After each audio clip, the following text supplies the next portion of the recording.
Ade Fenton. It's me. Hello. Keyboardist, producer for Gary Numan, the new album. How are you? Very well.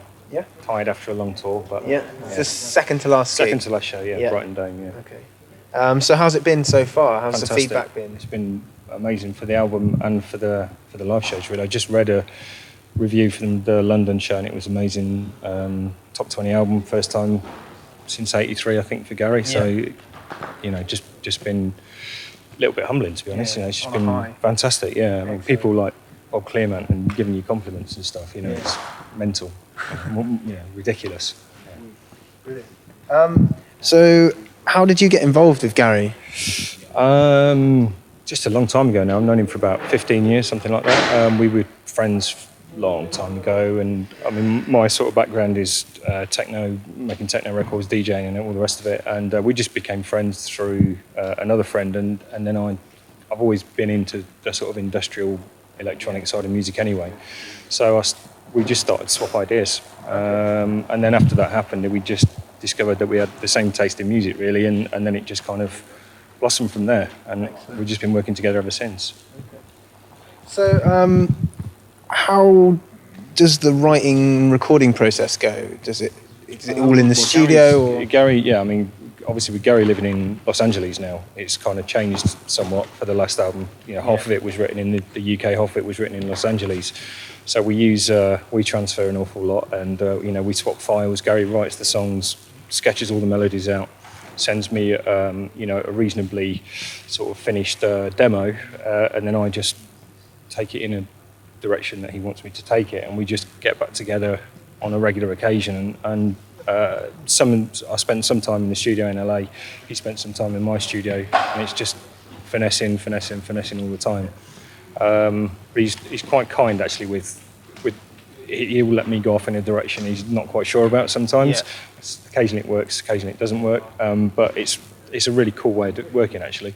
In terms of the production of the album, was a lot of it done in the box, or was it? Or probably half and half, really. I mean, a lot of the mix was done in the box. I mean, we mixed it over a 2 or 3 week periods in my studio in Nottingham.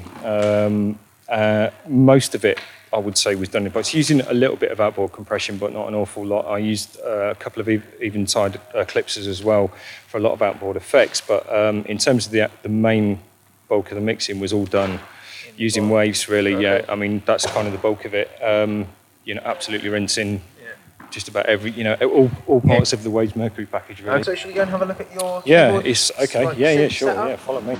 So we use Logic to run the backing tracks. See here. The click is also run through Logic as well. Separately outputted through this Digidesign 003, which is very reliable. Very expensive, but very reliable. The core Numan sound is Vox Humana, very famous. That's an emulation of the old Polymoog preset used on cars, and also, as you can see, it's all metal cars intro, phaser Moog, Vox Humana again. And the main big, huge Numan string sound lives on the Axiforus as well. So, this is, I tend to do all the big paddy string stuff, and David does all the musical bits, which... Yeah, because I was going to ask you about that, the string arrangements on the album. Yeah. Was it difficult kind of coming from doing that in the studio to having to produce it live on stage? Yeah, I mean, obviously, we're not using an orchestra, so, you have to put quite a bit of it on track. I mean, I used a program called LA Scoring Strings, Audio Bro LA Scoring Strings for the album. Learned how to score properly, kind of as I was doing it, really. Got someone in to kind of give me a little nudge here and there as to where it would be more natural, and just kind of learned how to program natural strings. With us not using any real string players here in the setup, we have to rely on some of it through here. Some of it's on David's, which I'll show you in a second. We use Omnisphere quite a lot on the live setup now. Mine tends to be purely Virus and this battered old Alesis Quadrasynth S4, which is the module version of the Quadrasynth for the Utron sound, which features on quite a lot of Gary's stuff. So mine's fairly basic, my setup. I've got main stage MIDI'd up to that's not plugged in at the minute, but that's MIDI'd up to these keyboards here. That one for that one, and that one's going into the top keyboard using Omnisphere. A little bit of Native Instrument stuff. Fairly basic setup though, to be honest. My main job is to make sure everything works at this end, because if that doesn't work, we're screwed. What hardware synths were you using? On the album? Any classics? Or on the album? Like? Well, we used, Gary's just had a Minimoog refurbished, so that features on the album a little bit. And I use a company called Analog Solutions, who Tom Analog Solutions makes some great little bits of kit. So I used the Vostok on there, which is an amazing pin matrix sequencer synthesizer, and also the Leipzig as well, which is brilliant for bass sequences and stuff. So we use that quite a lot on the album as well, and I'm sure that's contributed to the way it sounds as well, especially on the bottom end. Okay, great. Yeah, so shall I go and see? Let's go and see David. Yeah. All right, so this is David. Hi, David. David Brooks. He's far better keyboard player than I am, so he does all the hard ones, all the hard bits. I do all the bits that a monkey could play, really. His setup is a bit more complicated than mine, so I'll let him talk you through it. Main stage, so all main stage pretty much, apart from the Access, which I can't unfortunately get into my plugins, but I have got it routed in, so I'm controlling it from here on that phone. But there, you can't hear that, but it sounds amazing in here. So my three keyboards here are here. It's all run by Mainstage. Each song I just bring up here and you've got all your presets already. Yeah. Yeah. I mean, as I was saying, Omnisphere was used a lot on the record. So for the calling, Omnisphere, as well as LA scoring strings, there's some Omnisphere stuff bedding it, underpinning the main string sounds. Big orchestral cinematic sound, so that really plays all that live. That's the brilliant thing about this, you can bring pretty much everything from the studio out in here.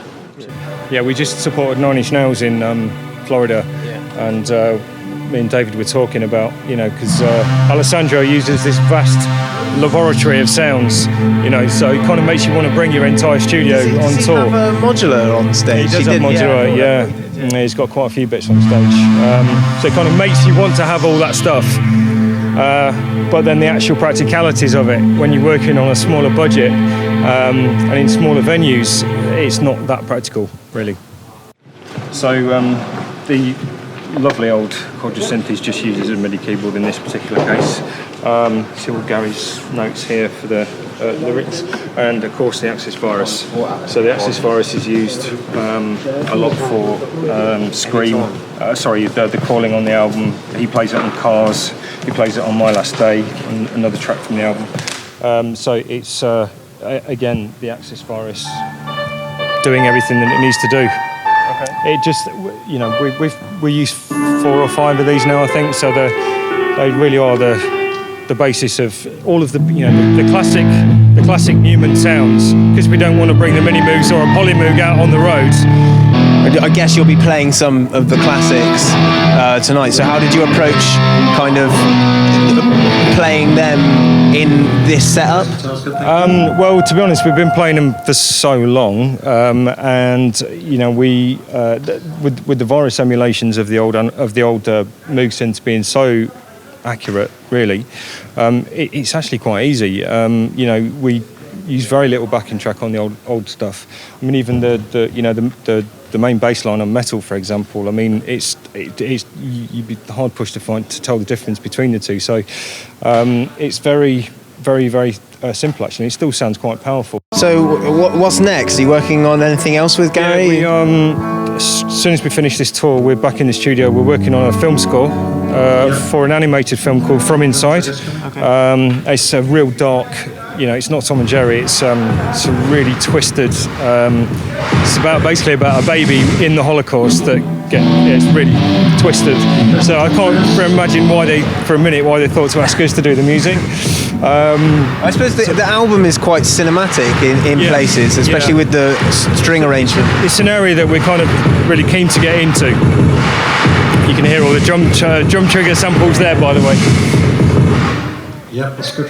So that's what we're working on next. And then after that, we start work on another album. Okay. So last question: does Gary have a modular synth yet? Because at the end of the teaser for I Dream of Wires, he says that he's liking the sounds and he's thinking about maybe getting one. No, he doesn't have one yet. But Tom from Analog Solutions is coming to Wolverhampton tomorrow. So I'm going to introduce the term, just let them argue with each other, and hopefully at the end of it, Gary will have a modular synth tucked under his arm. But he, to be honest, I can't believe he hasn't got one. But I don't know. When you've kind of almost invented, electronic music in a popular music sense, I guess you've seen it once, haven't you? And you kind of, technology. Gary loves the technology and keeps up with the technology all the time. And a lot of the soft synths, they are fantastic. They are fantastic. But I think it's more of a question with modular synths. If you like noodling and you like experimenting like you do, obviously, and I do, and you're quite happy to sit there for a week just going, oh, that sounds nice. Exactly. Exactly. If you haven't, you're not particularly into that, and you want to just press a button and it goes wow instantly, which most people probably would actually, come to think of it, then I think he prefers that. But I'll get him persuaded one of these days.